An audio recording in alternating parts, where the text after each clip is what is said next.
8:30 के स्पेशल में आपका स्वागत है। आपके साथ मैं हूं सुमेरा खान। आज बात एबीपी न्यूज पर आने वाले टीवी इतिहास के सबसे बड़े शो प्रधानमंत्री की, जिसका जिक्र करने से बीजेपी नेता लालकृष्ण आडवाणी भी खुद को रोक नहीं पाए। सरदार वल्लभ भाई पटेल की दुनिया की सबसे ऊंची मूर्ति का शिलान्यास पे पहुंचे आडवाणी ने कहा कि प्रधानमंत्री कार्यक्रम में वो दिखाया जा रहा है जो आम लोगों को पता तक नहीं है। इस देश के बनने बनाने में कई ऐसी कहानियां जो आपने कभी सुनी नहीं, वही कहानियां मैं शेखर कपूर आपको सुनाने आ रहा हूं। देखिए जरूर प्रधानमंत्री। एबीपी न्यूज पर टीवी इतिहास के सबसे बड़े शो प्रधानमंत्री में इतिहास से जुड़ी जो अनसुनी कहानियां पूरा देश देख रहा है, उसकी अहमियत का जिक्र अब वरिष्ठ बीजेपी नेता लालकृष्ण आडवाणी भी कर रहे हैं। टेलीविजन पर ही एक सीरियल आ रहा है प्रधानमंत्री के नाम का, और उस प्रधानमंत्री के सीरियल को देख करके मुझे खुशी हुई कि कई बातें ऐसी हैं कि जिसको अध्ययन करने वाले लोगों को पता है, लेकिन आम लोगों को पता नहीं है। एबीपी न्यूज पर टीवी की सबसे बड़ी सीरीज प्रधानमंत्री बिखरी हुई रियासतों को एक सूत्र में पिरोने की पहली कोशिश की कहानी से शुरू हुआ लेकिन था। 15 अगस्त 1947 को आजादी मिलने की घोषणा के साथ ही एक बड़ा सवाल उठ खड़ा हुआ, जिसका जवाब ढूंढे बगैर आजादी बेमानी थी। सवाल ये था कि आखिरकार कितने मुल्क आजाद हो रहे थे, 2 या फिर 565? रियासतों को भारत में शामिल करने वाले सरदार पटेल की 138वीं जयंती का मौका था, और इस मौके पर आडवाणी प्रधानमंत्री शो में दिखाई गई जोधपुर रियासत की कहानी सुनाने से खुद को रोक नहीं पाए। न्यूज चैनल है एबीपी न्यूज।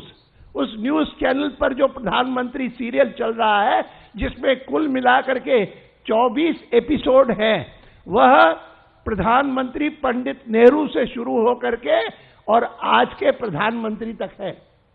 अभी तक सभी नहीं हुए हैं, अभी तक तो अटल बिहारी वाजपेयी जी तक भी नहीं पहुंचे हैं, पहुंच जाएंगे।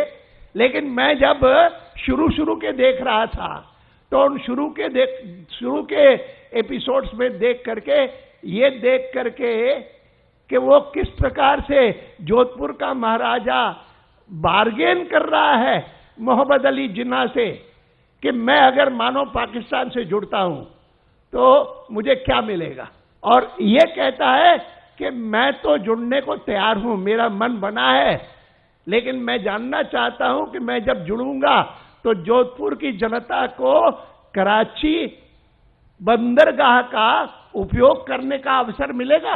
हैदराबाद सिंध तक रेलवे गाड़ी जाती है, वो क्या मुझे उस पर अधिकार मिलेगा, उस पर कब्जा मिलेगा? और कम से कम उस चैनल में मुझे दिखाया कि मोहम्मद अली जिन्ना एक ब्लैंक कागज लेकर के, खाली कागज लेकर के उस पर अपने हस्ताक्षर करके उनको देते हैं कि आप ये लीजिए, आपको जो शर्त लिखनी है लिख दीजिए। 13 जुलाई 2013 को प्रधानमंत्री शो में ये पूरी कहानी भारतीय टेलीविजन पर पहली बार सामने आई थी। जिन्ना और मुस्लिम लीग के दूसरे लीडरों से उनकी बैठक हुई। इस तरह की आखिरी मुलाकात में महाराज हनुमान सिंह जैसलमेर के युवराज महाराज कुमार गिरधर सिंह को साथ ले गए।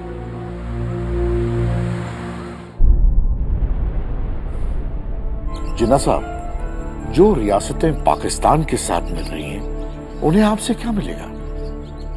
Your Highness, I've made my position very clear. मैं उन्हें हिंदुस्तान से कई ज्यादा सहूलियत देने के लिए तैयार हूं।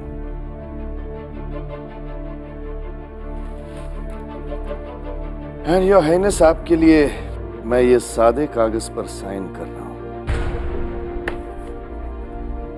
पाकिस्तान से शामिल होने के लिए जो शर्त आप इसमें डालना चाहते हैं, डाल लें।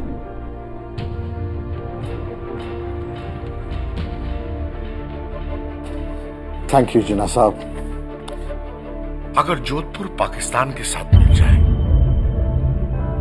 तो कराची पोर्ट हमें इस्तेमाल करने दें।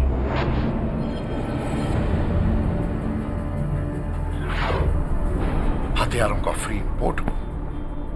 और सबसे अहम बात तो यह है कि हमारे जोधपुर से आपके सिंध के हैदराबाद जाने वाली रेलवे लाइन पर हमारा अधिकार है।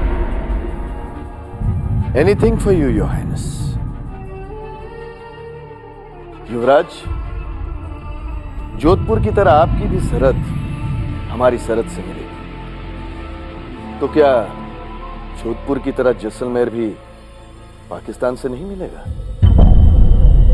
हम पाकिस्तान से जुड़ सकते हैं जिन्ना साहब, पर हमारी एक कंडीशन है।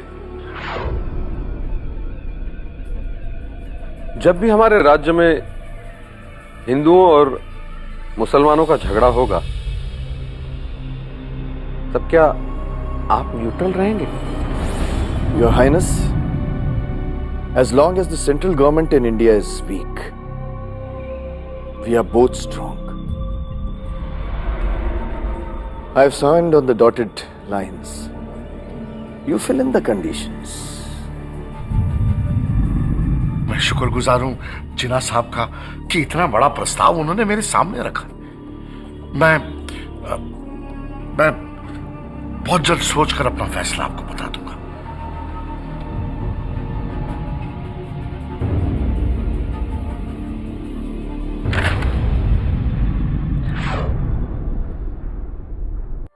प्रधानमंत्री शो में यह भी बताया गया कि आखिर जोधपुर भारत का हिस्सा कैसे बना। तुम्हें मेरी देखरेख पे छोड़ के गए। अगर तुम सही रास्ते पे नहीं आए तो समझो तुम्हें अनुशासन में लाने के लिए मुझे पिता के रोल में उतरना पड़ेगा। नहीं, आपको ऐसा करने की कोई जरूरत नहीं। दरअसल मैं खुद लॉर्ड माउंटबेटन के पास जाऊंगा और इंस्ट्रूमेंट ऑफ एसेशन पर साइन कर दूंगा। आडवाणी ने भारत की एकता में वीपी मेनन की भूमिका का जिक्र भी किया। योर हाइनेस, आप ये बच्चों वाली हरकत ना करें। जिस एक अधिकारी ने बड़ी ईमानदारी के साथ, वो वैसे तो अंग्रेज के समय में भी एक ऑफिशियल थे, ब्यूरोक्रेट थे, उनका नाम था वीपी मेनन, और उस वीपी मेनन को बड़ी निष्ठा थी सरदार पटेल के प्रति। तो सरदार पटेल ने एक होम मिनिस्ट्री में ही एक स्टेट्स डिपार्टमेंट बनाया और उस स्टेट्स डिपार्टमेंट के सेक्रेटरी के नाते श्री वीपी मेनन को नियुक्त किया। देश आजाद हो रहा है और तुम रिटायर होके आजाद होना चाहते। टीवी पर पहली बार प्रधानमंत्री शो में ही वीपी मेनन और सरदार पटेल के बीच हुई उस बातचीत का ब्यौरा भी पेश किया गया था। कभी सोचा भी नहीं था कि आजाद भारत में सांस ले सकूंगा, पर अब ये सपना पूरा हो गया, तो सोचा कि अब रिटायरमेंट ले लेना चाहिए। वैसे आप जानते भी हैं कि पूरी उम्र मैंने अंग्रेजों के साथ काम किया है। मेनन, अंग्रेजों की नौकरी तुम्हारी तरह सरकारी नौकरी करने वाले हजारों हिंदुस्तानियों की मजबूरी थी। अब ये देश तुम लोगों की मदद के बिना नहीं चल सकता। ये वक्त थकने का और रिटायर होकर रास्ते से अलग हटने का नहीं है। आडवाणी ने प्रधानमंत्री शो में दिखाई गई वो कहानी भी सुनाई जिसमें मेनन ने माउंटबेटन को भारत की रियासतों को एक करने के काम में दखल देने को कहा था। वीपी मेनन ने भी सलाह दी सरदार पटेल को कि देखिए, लॉर्ड माउंटबेटन आज यहाँ के वाइसराय हैं। जब तक आजादी नहीं मिली है तब तक वो यहाँ के वाइसराय हैं और उनके बारे में ये राजे महाराजे सब मानते कि वो तो इंग्लैंड की रॉयल परिवार के एक हिस्से हैं, उसके साथ जुड़े हुए हैं, उसकी बात भी मानेंगे। So I would suggest, sir, you'll have to intervene.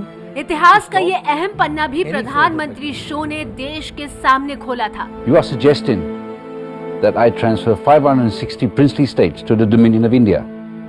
I don't think Sardar Patel or Nehru or any other leader of India would accept these propositions. Sir, जितना मैं इन लीडर्स को जानता हूं उसके हिसाब से आपके किसी भी रोल से उन्हें कोई एतराज नहीं हो सकता, और आपके इस रोल के लिए हमारा हिंदुस्तान आपको हमेशा याद रखेगा। Let me think. इतिहास की किताबों में आपको इस बात का जिक्र बहुत कम मिलेगा। ये और ऐसी कई अनसुनी कहानियां अब सारा देश सुन रहा है। एबीपी न्यूज पर शनिवार और रविवार को आने वाले शो प्रधानमंत्री में रात 10 बजे देखिए जरूर प्रधानमंत्री शनिवार रात 10 बजे।